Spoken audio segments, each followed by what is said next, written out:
Namaste. Today I'm going to read Volume 1, Book 2, Rudra Samhita, Chapter 19, The Friendship of Shiva and Kubera in the Shiva Puran. Vakratun Mahakaya Surya Koti Samaprabhani.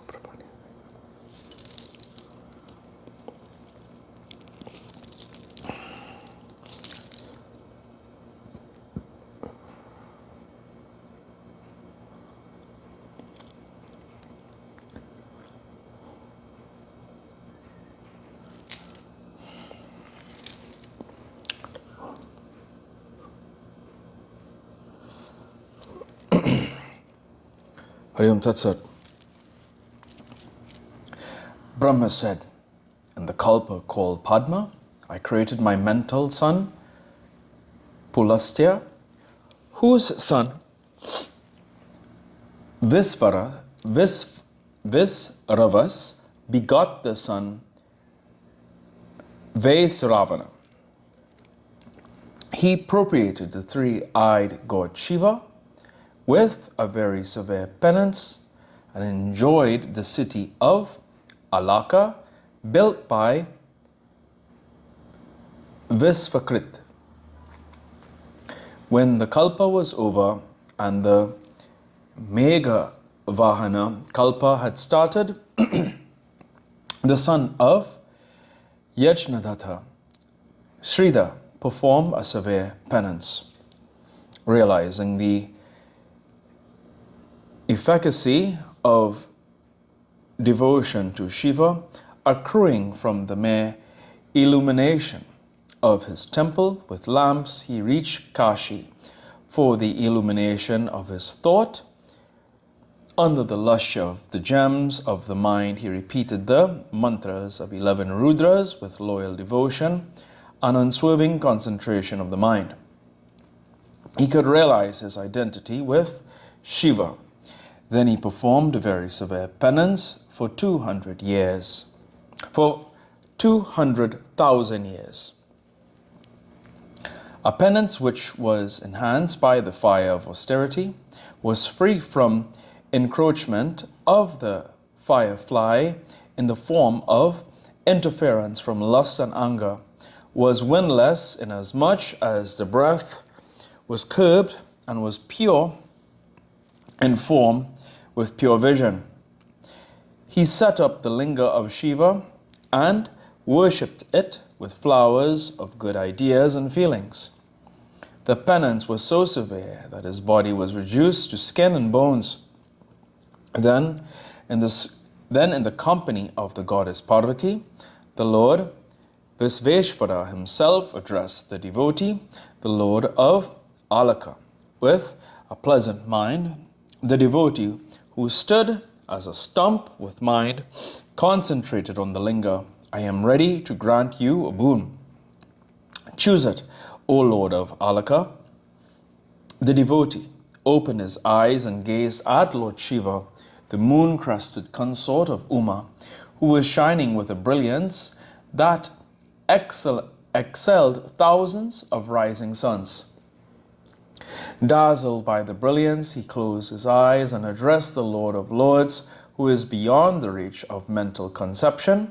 O Lord, please give my eyes the power to see your feet. This itself is a great boon, O Lord, that I see you present.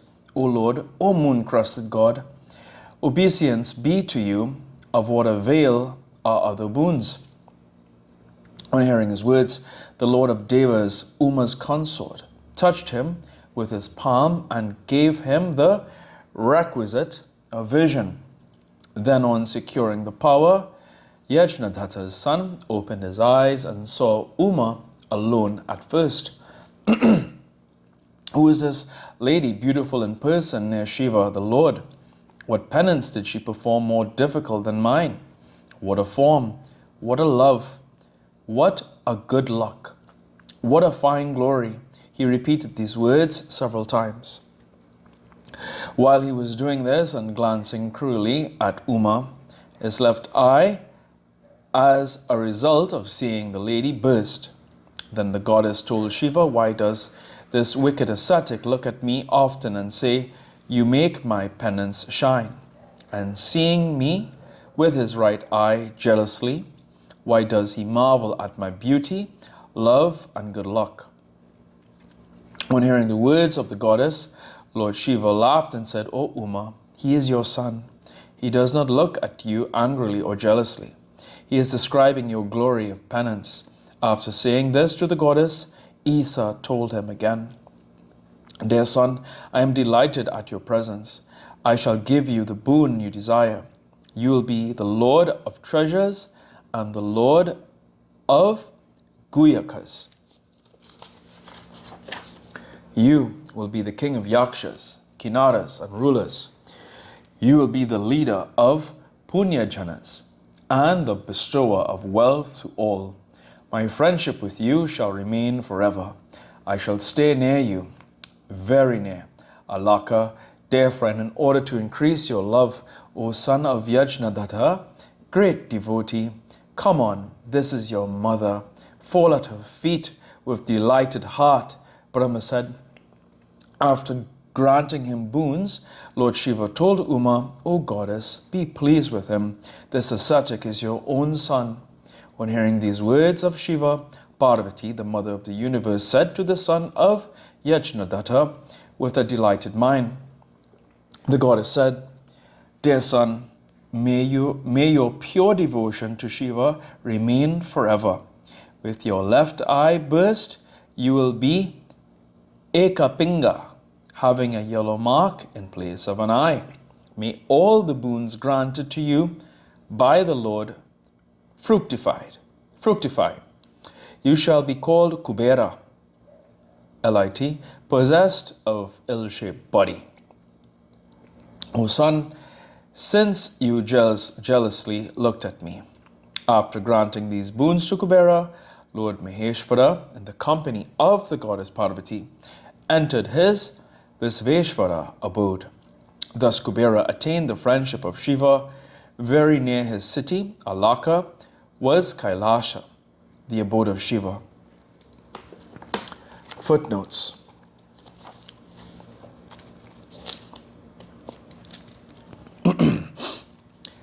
Kasika, or Kashi, known as Varanasi, situated on the left bank of the Ganges. It was the capital of the country of the same name.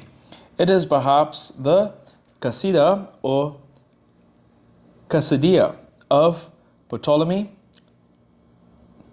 designated after Kasi Raja, one of the early progenitors of the lunar race, who was succeeded by 20 descendants, including the famous Devodasa, who ruled and celebrated many horse sacrifices here. The city is sacred to Shiva since Visveshvara, one of the 12 Jyotirlingas, is established here. This is 227. 223. Guyakas, literally hidden beings. They are demigods who, like the Yakshas, are the attendants of Kubera and guardians of his hidden treasure. 229.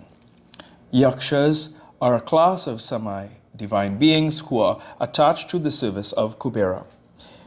230. Kinnaras, like Yakshas, are the attendants of Kubera.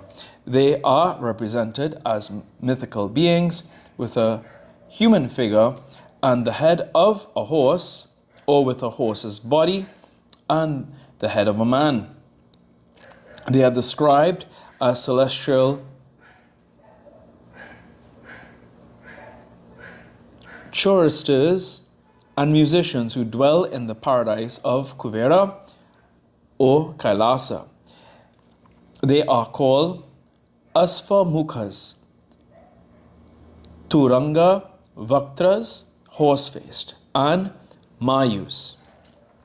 Hence today's reading of the Shiva Puran.